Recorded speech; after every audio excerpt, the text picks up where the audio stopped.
नमस्कार दोस्तों, स्वागत है आपका आपके अपने इस यूट्यूब चैनल पर। तो हम ज्योग्राफी की जो सीरीज चल रही थी उसमें हम आगे की कड़ी देखते हैं और वो है हमारा आज का टॉपिक है पृथ्वी के प्रमुख परिमंडल। तो पृथ्वी के कौन-कौन से परिमंडल हैं उनको देखेंगे। तो हम उससे पहले हमारा जो क्वेश्चन आंसर डिस्कशन रहता है उसके अकॉर्डिंग हम चलते हैं, तो उसको देखते हैं किस-किस को हम डिस्कस करेंगे, इसको देखते हैं। तो ये है हमारा आज का क्वेश्चन डिस्कशन, इसको देखते हैं। फर्स्ट है पृथ्वी के 4 प्रमुख परिमंडल कौन-कौन से हैं, तो इनको हम इसमें देखेंगे। साथ में पृथ्वी के प्रमुख महाद्वीपों के नाम लिखिए, कौन-कौन से महाद्वीप हैं। 2 महाद्वीपों के नाम लिखिए जो पूरी तरह से साउदर्न हेमिस्फीयर में दक्षिणी गोलार्ध में स्थित हैं। अगला है चौथा क्वेश्चन, वो है वायुमंडल की विभिन्न परतों के नाम लिखिए। कौन-कौन सी वायुमंडल की परतें हैं, जैसे क्षोभमंडल, समताप मंडल। ये पृथ्वी को नीला ग्रह क्यों कहा जाता है, इसको भी हम जानेंगे। साथ में उत्तरी गोलार्ध को स्थलीय गोलार्ध क्यों कहा जाता है, जीवित प्राणियों के लिए जीवमंडल क्यों महत्वपूर्ण है। इन सब तमाम क्वेश्चनों को हम एक-एक करके देखेंगे। तो चलो आइए हम देखते हैं हमारा आज का इस टॉपिक को। ये है हमारे प्रमुख परिमंडल, तो इसको देखते हैं। आप यहाँ पे देख सकते हो इनको। ये है, एक-एक करके देखते हैं। पहले हम देखते हैं जीवन के लिए जो महत्वपूर्ण चीज़ है। यहाँ पे दे रखा है कि पृथ्वी एक ऐसा ग्रह है जहाँ जीवन है, मानव यहाँ जीवित रह सकता है, क्योंकि जीवन के लिए महत्वपूर्ण तत्व कौन-कौन से तत्व हैं, जैसे भूमि, जल तथा हवा पृथ्वी पर मौजूद हैं। ये जो मानव के लिए उपयोगी हैं, ये तत्व यहाँ पर मौजूद हैं। आप इनको देख सकते हो। अब हम देखते हैं भूमंडल किसे कहते हैं। तो ये यहाँ पे देखिए पृथ्वी की ठोस परत, पृथ्वी की ठोस भाग जिस पर हम रहते हैं उसे भूमंडल कहते हैं। जो पृथ्वी का जो ठोस भाग है उसको हम भूमंडल कहते हैं। यहाँ पे आप देख सकते हो पृथ्वी का ठोस भाग जिस पर हम रहते हैं उसे भूमंडल कहते हैं। गैस की परतें जो पृथ्वी को चारों ओर से घेरती हैं उसे हम वायुमंडल कहते हैं। तो वायुमंडल किसे कहते हैं, जो गैसों की परतें होती हैं जो पृथ्वी को चारों ओर से घेरे रखती हैं उसको हम वायुमंडल कहते हैं। अब वायुमंडल में कौन-कौन सी गैस है, जैसे ऑक्सीजन है, आप यहाँ पे देख सकते हो ऑक्सीजन है, नाइट्रोजन है और कार्बन डाइऑक्साइड है, तथा दूसरी गैसें हैं जैसे ऑर्गन वगैरह आदि। अब देखते हैं जलमंडल। पृथ्वी के बहुत बड़े भाग पर जल पाया जाता है जिसे जलमंडल कहा जाता है। जलमंडल में जल की सभी अवस्थाएं जैसे बर्फ, जल और जलवाष्प सम्मिलित होते हैं। अब हम देखते हैं जीवमंडल। जीवमंडल एक ऐसा सीमित क्षेत्र है जहाँ स्थल, जल एवं हवा एक साथ मिलते हैं, जहाँ सभी प्रकार के प्रकार के जीवन पाए जाते हैं, उसको हम जीवमंडल कहते हैं। अब हम देखते हैं जीवमंडल, एक-एक करके हम देखते हैं इसको। देखिए जीवमंडल को देखते हैं। ये है जीवमंडल। पृथ्वी के ठोस भाग को आप यहाँ पे देख सकते हो, पृथ्वी के ठोस भाग को भूमंडल कहा जाता है। ये भूपर्पट्टी की चट्टानों तथा मिट्टी की पतली परतों का बना होता है जिसमें जीवों के लिए पोषक तत्व पाए जाते हैं। पृथ्वी को 2 मुख्य भागों में बाँटा जा सकता है, तो एक है महाद्वीप और एक है महासागर के नाम से जाना जा सकता है। जो बड़े स्थलीय भाग है उसको हम महाद्वीप कहते हैं और बड़े जलाशयों को महासागरीय बेसिन के नाम से जाना जाता है। और स्थल होते हैं, जो समुद्र जल का तल सभी जगह समान होता है और स्थल की ऊंचाई समुद्र तल से लगभग तल से मापी जाती है जिसे शून्य माना जाता है। और विश्व का सबसे, आप यहाँ पे दे सकते हो, ये विश्व का सबसे ऊंचा माउंट एवरेस्ट समुद्र तल से लगभग 8,848 मीटर ऊंचा है। और विश्व का सबसे गहरा प्रशांत महासागर का मेरियाना गर्त है जिसकी गहराई 11,022 मीटर है। ये सब हैं। और पृथ्वी के सबसे ऊंचे भाग इतने अधिक हो सकते हैं, आप इनको भी देख सकते हो। अब हम देखते हैं महाद्वीप किसे कहते हैं और इन एक-एक करके इन महाद्वीपों के क्वेश्चनों को समझेंगे। तो चलो आइए। महाद्वीप। पृथ्वी पर 7 प्रमुख महाद्वीप हैं। ये विस्तृत जलाशय के एक दूसरे से अलग हैं, जो विस्तृत जलाशय के द्वारा एक दूसरे से अलग हैं। ये महाद्वीप है एशिया, यूरोप, अफ्रीका उत्तरी अमेरिका, दक्षिण अमेरिका और ऑस्ट्रेलिया और अंटार्कटिका आदि हैं। विश्व के मानचित्र को देखिए और ध्यान स्थल का बहुत बड़ा भाग उत्तरी गोलार्ध में पाया जाता है। आपको ये भी ध्यान होगा, जब आप विश्व के मानचित्र को देखेंगे तो आपको सबसे बड़ा भाग जो स्थल का भाग है वो उत्तरी गोलार्ध में पाया जाता है। अब देखते हैं, हमें एशिया महाद्वीप को देखते हैं। एशिया महाद्वीप की एक एक करके चीज़ों को समझते हैं। यह है एशिया महाद्वीप। एशिया विश्व का सबसे बड़ा महाद्वीप है। ये पृथ्वी के कुल क्षेत्रफल का लगभग 1/3 भाग पे फैला है। ये महाद्वीप पूर्वी गोलार्ध में स्थित है। कर्क रेखा इस महाद्वीप से होकर गुजरती है। एशिया के पश्चिम में यूराल पर्वत है जो इसे यूरोप से अलग करता है। यूरोप और एशिया के संयुक्त भाग को हम यूरेशिया के नाम से जानते हैं। ये सब क्वेश्चन पूछे जाते हैं दोस्तों। अब हम देखते हैं यूरोप। अब हम यूरोप को देखते हैं। तो यूरोप है, यूरोप एशिया से बहुत छोटा है। यह महाद्वीप एशिया के पश्चिम में स्थित है। जो एशिया है उसके पश्चिम में स्थित है। आर्कटिक वृत्त इससे होकर गुजरता है। यूरोप से होकर आर्कटिक वृत्त गुजरता है। ये 3 तरफ से जल से घिरा है। विश्व के मानचित्र को देखिए एवं इसकी स्थिति को पता लगाइए। और ये कौन कौन से महासागर उनसे घिरा हुआ है, ये है,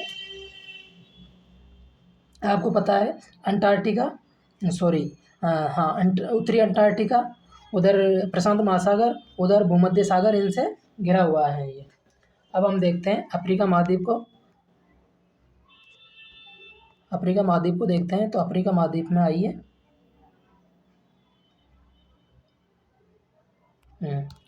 यह है अफ्रीका। एशिया के बाद विश्व का दूसरा सबसे बड़ा महाद्वीप है। विषुवत वृत्त 0 डिग्री अक्षांश इस महाद्वीप के लगभग मध्य भाग से होकर गुजरती हैं। अफ्रीका में बहुत बड़ा भाग उत्तरी गोलार्ध में स्थित है। जो अफ्रीका है उसका बहुत बड़ा भाग उत्तरी गोलार्ध में स्थित है। यही एक ऐसा महाद्वीप है जिससे होकर विषुवत वृत्त, कर्क वृत्त और मकर रेखा और विषुवत रेखा, तीनों रेखाएं गुजरती हैं। सहारा का रेगिस्तान विश्व का सबसे बड़ा गर्म रेगिस्तान है जो अफ्रीका में स्थित है। ये महाद्वीप चारों तरफ से समुद्र और महासागरों से घिरा हुआ है। और विश्व की सबसे लंबी नदी नील नदी अफ्रीका से होकर गुजरती है। अफ्रीका के मानचित्र को देखिए तथा कर्क रेखा, मकर रेखा तथा विषुवत रेखा इसके किन किन भागों से होकर गुजरती है, इनको भी हम देखेंगे। तो हम इनको आगे देखेंगे। अब हम देखते हैं उत्तरी अमेरिका। उत्तरी अमेरिका विश्व का तीसरा सबसे बड़ा महाद्वीप है। यह दक्षिण अमेरिका से लगभग सक्रिय स्थल से जुड़ा हुआ है, जिसे पनामा संधि के स्थल संधि के नाम से जाना जाता है। उसको आप यहाँ पे भी देख सकते हो, ये पनामा स्थल संधि है। ये यहाँ पे आप देख सकते हो, ये पनामा स्थल संधि है। स्थल का एक सकरा भाग होता है जो 2 बड़े स्थलीय भागों को एक दूसरे से जोड़ते हैं, उसे स्थल संधि कहते हैं। जो स्थल होते हैं उसके 2 बड़े भाग होते हैं, जैसे उत्तरी अमेरिका और दक्षिण अमेरिका, इन दोनों को जोड़ता है, उसको हम स्थल संधि कहते हैं। ये 2 बड़े भाग हैं, उनको जोड़ते हैं, उसको स्थल संधि कहते हैं। ये महाद्वीप पूरी तरह से उत्तरी गोलार्ध में एवं पश्चिमी गोलार्ध में है। ये उत्तरी गोलार्ध हो गया और ये पूरा पश्चिमी गोलार्ध हो गया। तो इस तरह से ये पूरा महाद्वीप उत्तरी गोलार्ध में और पश्चिमी गोलार्ध में स्थित है। ये महाद्वीप तीनों ओर से महासागर से घिरा हुआ है। तो आप देख सकते हो यहाँ पे प्रशांत महासागर है, यहाँ पे कैरिबियन सागर है और यहाँ पे अटलांटिक महासागर है। तो तीनों तरफ उत्तरी अटलांटिक महासागर, तो तीनों ओर से महासागरों से घिरा है। अब देखते हैं हम दक्षिण अमेरिका को देखते हैं। तो आप यहाँ पे दक्षिण अमेरिका को देख सकते हो, ये दक्षिण अमेरिका है। इसके अंतर्गत दक्षिण अमेरिका का अधिकांश भाग दक्षिणी गोलार्ध में स्थित है। इसके पूर्व एवं पश्चिम कोण में 2 महासागर स्थित हैं। तो पूर्व में है अटलांटिक महासागर एवं पश्चिम में है प्रशांत महासागर। विश्व की सबसे लंबी पर्वत श्रृंखला एंडीज पर्वत श्रृंखला इसके उत्तर दक्षिण भाग में फैली है। दक्षिण अमेरिका में विश्व की सबसे बड़ी नदी अमेजन नदी बेसिन भी है। तो ये भी आप देख सकते हो। अब देखते हैं हम ऑस्ट्रेलिया महाद्वीप को देखते हैं। ऑस्ट्रेलिया विश्व का सबसे छोटा महाद्वीप है जो पूरी तरह से दक्षिणी गोलार्ध में स्थित है। ये चारों तरफ से महासागरों तथा समुद्रों से घिरा है। इसे द्वीपीय महाद्वीप के नाम से भी जाना जाता है। अब देखते हैं हम अंटार्कटिका। तो इसके अंतर्गत है आप इनको देख सकते हो। अंटार्कटिका, अंटार्कटिका एक बहुत बड़ा महाद्वीप है जो कि दक्षिण गोलार्ध में स्थित है। दक्षिण ध्रुव इस महाद्वीप के मध्य में स्थित है। चूंकि ये दक्षिणी ध्रुव क्षेत्र में स्थित है, इसलिए यह हमेशा मोटी बर्फ की परतों से ढका रहता है। यहाँ किसी भी प्रकार का स्थायी मानव निवास नहीं है। बहुत से देशों के शोध केंद्र यहाँ स्थित हैं, जैसे भारत के मैत्री और दक्षिणी गंगोत्री। यहाँ पर भारत के भी दो महत्वपूर्ण शोध संस्थान हैं, शोध केंद्र स्थित हैं। अब हम देखते हैं जलमंडल। अब साथ में आप ये भी देख सकते हो, जैसे आपने स्थल संधि देखी है, वैसे ही जल संधि भी होती है। जल संधि होती है, पानी का सकरा भाग होता है जो दो बड़ी जल राशियों जैसे समुद्र तथा महासागर को जोड़ती हैं। जैसे इधर प्रशांत महासागर है, इधर बंगाल की खाड़ी, इनको जोड़ती हैं, तो इसको हम जल संधि कहते हैं। ये यहाँ पे आप देख सकते हो। और भारत और श्रीलंका के बीच में जो जल संधि है उसको हम पाक जल संधि के नाम से जानते हैं। अब हम देखते हैं स्थलमंडल। स्थलमंडल किसे कहते हैं? पृथ्वी को नीला ग्रह कहा जाता है क्योंकि पृथ्वी का 71% भाग जल तथा 29% भाग स्थल है, और 71% भाग जल का होने के कारण ही हम पृथ्वी को नीला ग्रह कहते हैं। लगभग 3/4 जलमंडल में जल के सभी स्वरूप उपस्थित हैं, जैसे महासागर, नदियाँ, झीलें, हिमानियाँ, भूमिगत जल तथा वायुमंडल की जलवाष्प सभी सम्मिलित हैं। पृथ्वी पर पाए जाने वाले 97% जल से अधिक भाग महासागरों में पाया जाता है। जो जल है उसका 97% भाग महासागरों में पाया जाता है, जो खारा है, जो मनुष्य के उपयोग के लिए नहीं होता, जो मनुष्य के उपयोग के लिए उपलब्ध नहीं होता। शेष जल का बहुत बड़ा भाग बर्फ की चादरों एवं हिमानियों एवं भूमिगत जल के रूप में पाया जाता है। जल का बहुत कम भाग अलवण जल के रूप में पाया जाता है, जो मनुष्य इस्तेमाल करता है। यही कारण है कि नीले ग्रह में रहने के बावजूद भी पानी की कमी महसूस होती है पृथ्वी पर, जलमंडल पर। अब देखते हैं महासागर।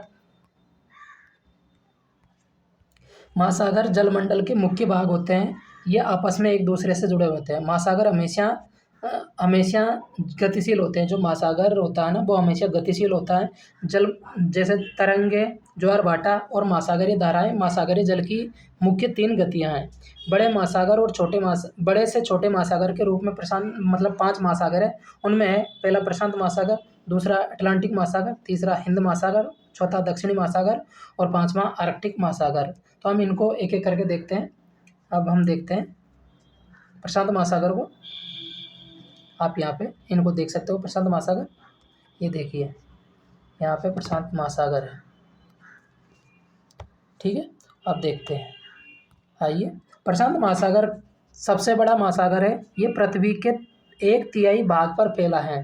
जो भी पृथ्वी है, जितनी भी पृथ्वी है, उसका 1/3 भाग पर केवल प्रशांत महासागर है। पृथ्वी का सबसे गहरा भाग मैरियाना गर्त प्रशांत महासागर में स्थित है। प्रशांत महासागर लगभग वृत्ताकार है। कैसा है? लगभग वृत्ताकार है। एशिया, ऑस्ट्रेलिया और उत्तरी और दक्षिण अमेरिका इसके चारों ओर स्थित हैं।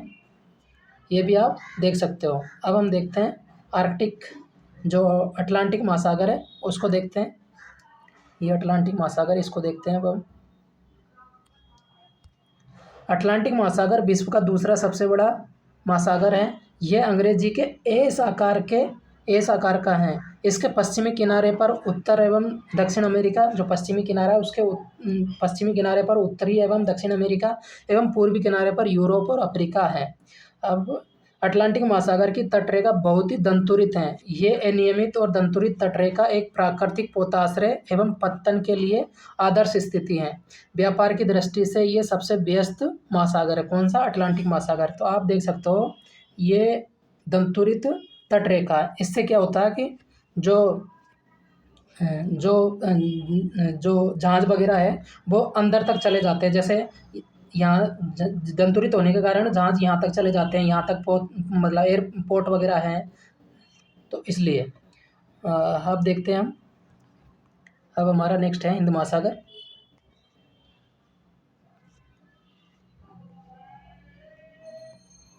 हिंद महासागर ही एक ऐसा महासागर है जिसका नाम किसी देश के नाम पर रखा गया है, यानी भारत के नाम पर रखा गया है। ये महासागर लगभग त्रिभुजाकार है, लगभग त्रिभुजाकार है। इसे उत्तर में एशिया, पश्चिम में अफ्रीका, उत्तर में एशिया, पश्चिम में अफ्रीका और पूरब में ऑस्ट्रेलिया स्थित है। ठीक है, अब हम देखते हैं दक्षिण महासागर। दक्षिण महासागर को देखते हैं। ये दक्षिण महासागर अंटार्कटिका महाद्वीप को चारों ओर से घेरता है। ये अंटार्कटिका महाद्वीप से उत्तर की ओर 60 डिग्री दक्षिण अक्षांश तक फैला है। अब देखते हैं आर्कटिक महासागर। ये है आर्कटिक महासागर। ये आर्कटिक महासागर उत्तरी ध्रुव वृत्त में स्थित है तथा यह उत्तरी ध्रुव के चारों ओर फैला है। यह प्रशांत महासागर से छिछले जलीय भाग एक सक्रिय भाग से जुड़ा हुआ है जिसे बेरिंग जल संधि के नाम से जाना जाता है। यह उत्तरी अमेरिका के उत्तरी तटों तथा यूरेशिया से घिरा हुआ है। तो हम देखेंगे बेरिंग जल संधि कहाँ है, इनको भी हम एक एक करके देखेंगे। अब हम देखते हैं वायुमंडल। वायुमंडल देखते हैं, आइए। वायुमंडल हमारी पृथ्वी चारों ओर से गैस की पतली परत से घिरी हुई है जिसे हम वायुमंडल कहते हैं। वायुमंडल की यह पतली परत इस ग्रह का महत्वपूर्ण एवं अटूट भाग है। ये हमें ऐसी वायु प्रदान करती है जिससे हमें सांस लेते हैं। यह वायुमंडल हमेशा हमें लोगों को सूर्य की कुछ हानिकारक किरणों से भी बचाता है। वायुमंडल 1600 किलोमीटर की ऊंचाई तक फैला है। वायुमंडल को उसके घटकों तापमान एवं अन्य के आधार पर 5 परतों में बांटा गया है, जिनको हम देख सकते हैं सौममंडल, समताप मंडल, मध्य मंडल, आयन मंडल एवं बहिर्मंडल कहते हैं। आप इनको यहाँ पे भी एक एक करके देख सकते हो। ये जैसे सौममंडल, समताप मंडल, मध्य मंडल, आयन मंडल और बहिर्मंडल, इनको भी देख सकते हो। अब हम देखते हैं वायुमंडल। वायुमंडल मुख्यतः ऑक्सीजन और नाइट्रोजन का बना होता है जो कि साफ तथा शुष्क हवा का 99% होता है। कितना होता है? 99% होता है। आयतन के अनुसार नाइट्रोजन 78%, आयतन के अनुसार जो नाइट्रोजन होता है वो 78% होता है। आप यहाँ पे इनको एक एक करके देख सकते हो। नाइट्रोजन 78% होता है, ऑक्सीजन 21% होता है तथा दूसरी कार्बन डाइऑक्साइड, ऑर्गन जैसी गैसें 1% होती हैं। ऑक्सीजन हमें सांस लेने के लिए आवश्यक होती हैं, जबकि नाइट्रोजन प्राणियों की वृद्धि के लिए अति आवश्यक होती हैं। कार्बन डाइऑक्साइड यद्यपि बहुत कम मात्रा में होती हैं, लेकिन पृथ्वी के बहुत थोड़ी छोड़ी गई ऊष्मा को अवशोषित करती हैं, जिससे पृथ्वी गर्म रहता है। ये पौधों की वृद्धि के लिए आवश्यक है। ऊंचाई के साथ वायुमंडल के घनत्व में भिन्नता आती है। जैसे जैसे ऊंचाई बढ़ती है वैसे वैसे वायुमंडल की जो घनत्व है उसमें भिन्नता आती है। यह घनत्व समुद्र तल पर सबसे अधिक होता है। जैसे जैसे हम ऊपर की ओर जाते हैं यह तेजी से घटता जाता है। आप जानते हैं कि पहाड़ों पर जो पर्वतारोहियों को हवा के घनत्व में कमी होने के कारण सांस लेने में कठिनाई होती है।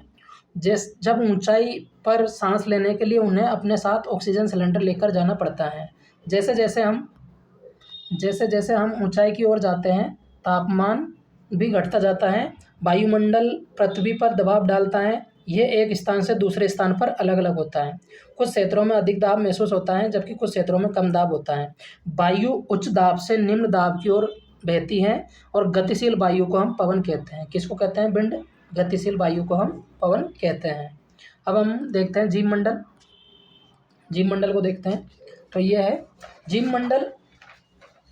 यहाँ पे देखो आप, जीवमंडल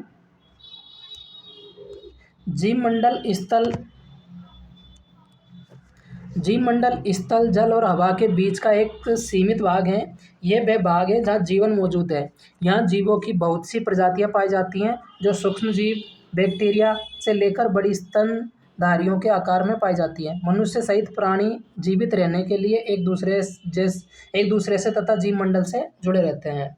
जीवमंडल के प्राणियों को मुख्यतः 2 भागों में बांटा जाता है, जैसे जंतु जगत और पादप जगत।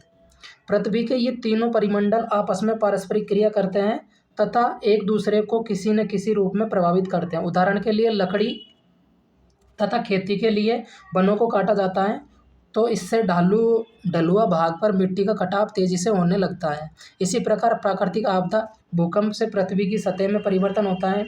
आपको ये भी पता होगा कि हाल ही में सुनामी के कारण अंडमान निकोबार द्वीप का कुछ भाग पानी में डूब गया। झीलों तथा नदियों में दूषित पदार्थ के प्रवाहित होने से इनका जल मानव के इस्तेमाल के लिए उपयोग के लिए नहीं रह गया। ये जल दूसरे जीवों को भी नुकसान पहुंचाते हैं, जैसे उद्योग, तापीय विद्युत संयंत्र तथा गाड़ियों का उत्सर्जित पदार्थ वायु को दूषित करता है। कार्बन डाइऑक्साइड वायु का एक महत्वपूर्ण घटक है, लेकिन कार्बन डाइऑक्साइड की मात्रा में वृद्धि के कारण पृथ्वी के तापमान में वृद्धि हो रही है, जिसे भूमंडलीय तापन कहा जाता है। इसलिए भूमंडल, वायुमंडल और जलमंडल के बीच के प्राकृतिक संतुलन को बनाए रखने के लिए पृथ्वी के संसाधनों के सीमित उपयोग की आवश्यकता है। हम इसको जो संतुलन है इसको बनाए रखने के लिए हमें जो पृथ्वी पर जो भी संसाधन है उनको सीमित उपयोग करना होगा। अब हम कुछ जो चीज़ें हैं उनको देखते हैं। पहले आप यहाँ पे इनको देख सकते हो। पहले तो कि भाई वायुमंडल, जलमंडल, स्थलमंडल ये है, और इसको हम जैवमंडल बोलते हैं। इन तीनों के क्षेत्र को जैवमंडल बोलते हैं। अब हम आगे देखते हैं। यहाँ पे मैंने ये आपको बताया है क्षोभमंडल, समताप मंडल, मध्यमंडल, आयनमंडल और वायुमंडल ये वायुमंडल की परतें हैं। अब इसको भी देखते हैं हम एक एक करके। ये मैंने आपको दिखाया है कि स्थल संधि किसे कहते हैं। स्थल का एक सकरा भाग होता है जो दो बड़े स्थलीय भागों को जोड़ती है, जिसे पनामा जल संधि उत्तरी अमेरिका और दक्षिण अमेरिका को जोड़ती है। साथ ही जल संधि किसे कहते हैं, पानी का सकरा भाग होता है जो दो बड़ी जलराशियों जैसे समुद्री तथा महासागरों को एक दूसरे को जोड़ती हैं, जैसे बंगाल की खाड़ी और प्रशांत महासागर को, हिंद महासागर को जोड़ती हैं। इसे पाक जल संधि कहते हैं। तो इसको जल संधि, भारत और श्रीलंका के बीच में स्थित जल संधि का नाम पाक जल संधि है। अब हम देखते हैं इसको आगे, ये भी देखते हैं, इसको देखते हैं। ये आपके लिए फ्रिक्वेंटली एग्जामों में पूछ भी लिया जाता है। हम देखते हैं न्यूजीलैंड के एडमंड हिलेरी तथा भारत के तेनजिंग नोर्गे शेरपा 29 मई 1953 को पृथ्वी के सबसे ऊंचे शिखर माउंट एवरेस्ट पर चढ़ने वाले पहले व्यक्ति थे। कौन कौन? न्यूजीलैंड के एडमंड हिलेरी और भारत के तेनजिंग नोर्गे शेरपा। अब देखते हैं जापान के, जो जापान की जुको तबेई विश्व की पहली महिला थी जिसने 16 मई 1975 को एवरेस्ट पर पहला कदम रखा, और भारत की पहली महिला बछेंद्री पाल थी जिसने 23 मई 1984 को माउंट एवरेस्ट पर पहला कदम रखा। अब हम इनको भी देखते हैं, आप इनको भी देख सकते हो। यहाँ पे एक एक करके आप देखिए। यहाँ पे एक एक करके आप इनको देखिए। ये है,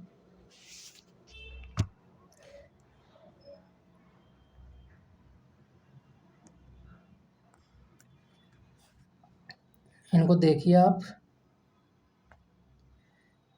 यहाँ पे उत्तरी, यहाँ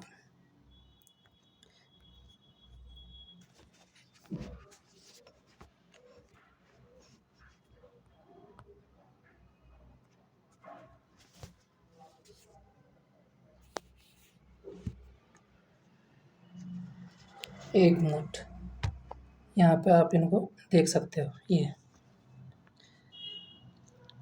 है हमारा विश्व का मैप। इसको हम एक एक करके देखते हैं।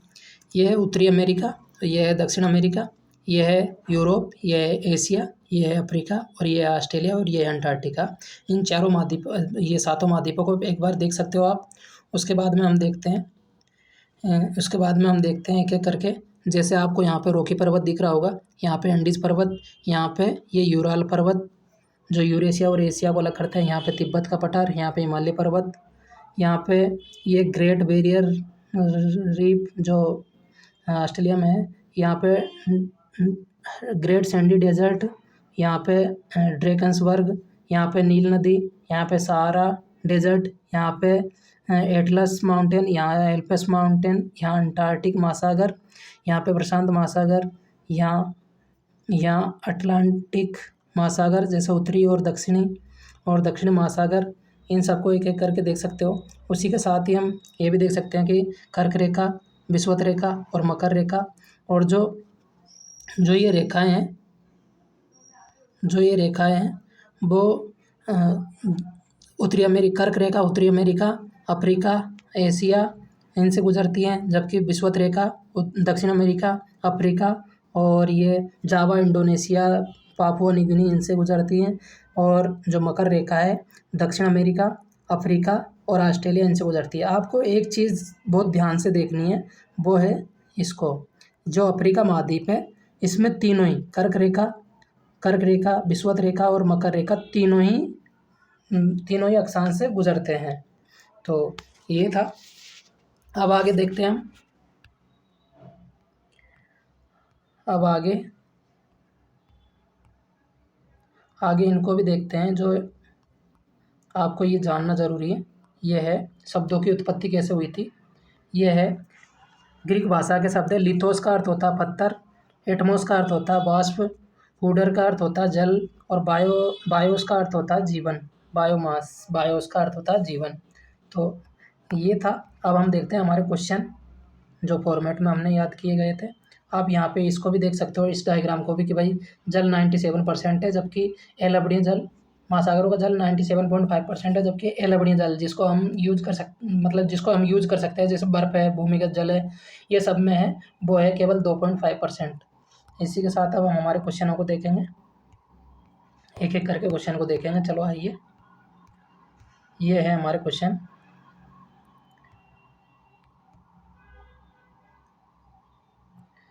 अब देखते हैं पृथ्वी के 4 प्रमुख परिमंडल कौन कौन से हैं, उनको हम देखते हैं। यह है हमारे भूमंडल, वायुमंडल, जलमंडल, जीवमंडल, ये 4 परिमंडल है। पृथ्वी के प्रमुख महाद्वीपों के नाम बताइए।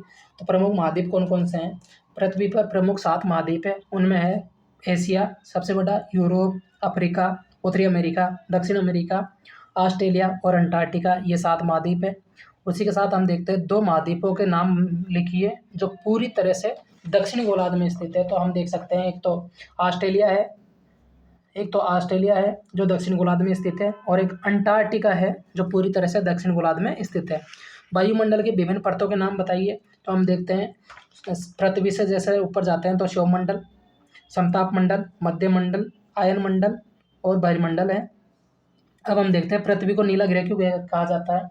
क्योंकि पृथ्वी का 97% भाग पर जल है, जबकि 29% भाग पर स्थल है, और इतना जल होने के 3/4 भाग पर जल होने के कारण ही पृथ्वी को नीला ग्रह कहा जाता है।